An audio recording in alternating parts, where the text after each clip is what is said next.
Ассалаумағалейкум, құрметті Сарыағаш және Сарыағаш ауданы тұрғындары. Жаз маусымының келуіне байланысты менің артымда төтенше жағдай бөлімі, полиция қызметкерлері және жастар орталығының қызметкерлері Сарыағаш қаламызға, ауданымызға ескерту жасауға шығып жатырмыз. Ал кеттік.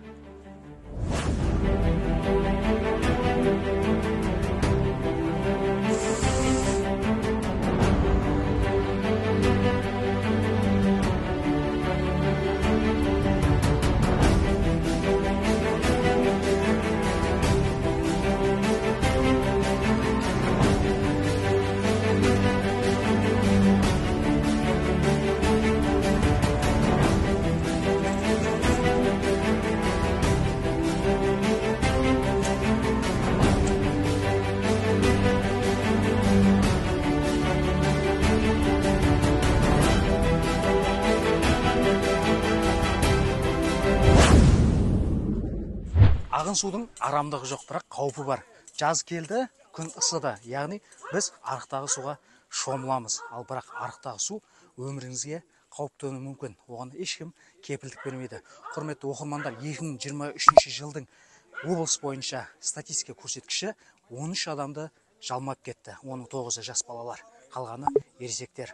Құрметті оқырмандар, құрметті Сарыағаш аудан тұрғындары, балаларыңызды қадағалаңыздар, арықтағы суға шомылудан сақтаңыздар.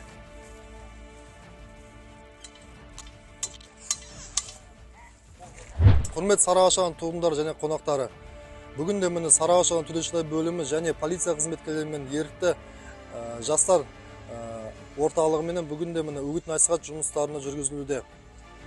Былтырғы жылы айта келсек, дәл осы Келес өзен бойында бір жас бала мен бір ересек азамат суға қайғылы жағдай орын алған.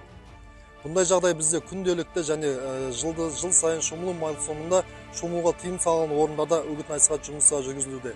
Сіздерге қатаң түрде ескертеміз және өтініш жасаймыз. Себебі бұл судың ағысы өте қатты, адам өміріне өте қауіпті болып табылады. Аудан аумағында тыйым салынған орындарда шомылмауға сұранамыз. Құрметті оқушылар, алдымызда не келе жатыр? Жаз, яғни каникулға шығасыңдар. Енді каникулға шыққан кезде ауылға баратындар, ауылға барады.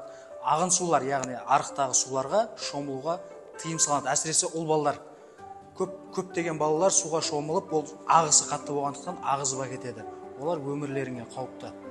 Ешкім кепілдік бермейді. Сондықтан ондай шомылатын орындар бар, белгіленген, рұқсат етілген арнайы шомылатын бассейндер бар, балаларға арналған. Сондай жерге барыңдар. Үлкендерді тыңдап, үлкендердің рұқсатымен барыңдар. Түсінікті ма? Енді қазір ағайларың сендерге ағын судың қауіпті екенін сендерге видеоролик арқылы көрсететін болады. Ал тамашалайық. Жазда адамдардың басым көпшілігі көздей өзенге толғанда шомылып судың деңгейі. Жалпы не түсіндің? Суға шомылуға бола ма екен, ағын суға болмай ма екен? Болмайды екен. Бір шомылып жатқан балаларды өтіп баратқанда көргенде оларға ескерту керек екен, ағын суда шомылуға болмайды деп. Немесе ағып кетесіңдер. Менің түсінгенім сол ағын суларға шомылмау керек екен. Сендер де түсіндіңдер ме, балдар?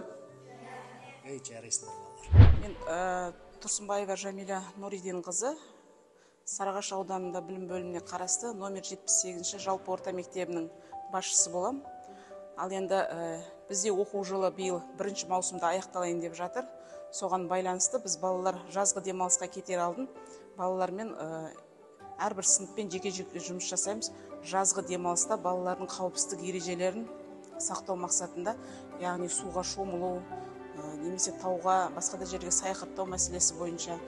Мысалы, осыдан 1-2 жыл бұрын суға кету қаупі өте көбейіп кетті, мысалы, қазіргі таңда. Ал қауіпсіздік ережелерін сақтай отырып, біз балалармен тығыз жұмыс жасаймыз. Тек қана 78-ші мектеп емес, қаламыздағы, ауданымыздағы барша мектептерге осы роликтің қатысы бар. Құрметті мұғалімдер, құрметті ата-аналар, қауіпсіздікті алдын алу мақсатында барша бүлдіршіндерді ескертіп қояйық.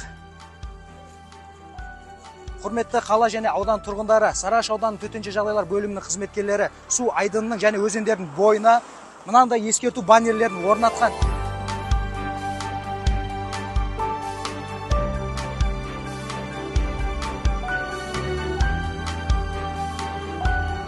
Құрметті Сарыағаш және Сарыағаш ауданы тұрғындары. Қауіпсіздікті сақтауға шақырамыз.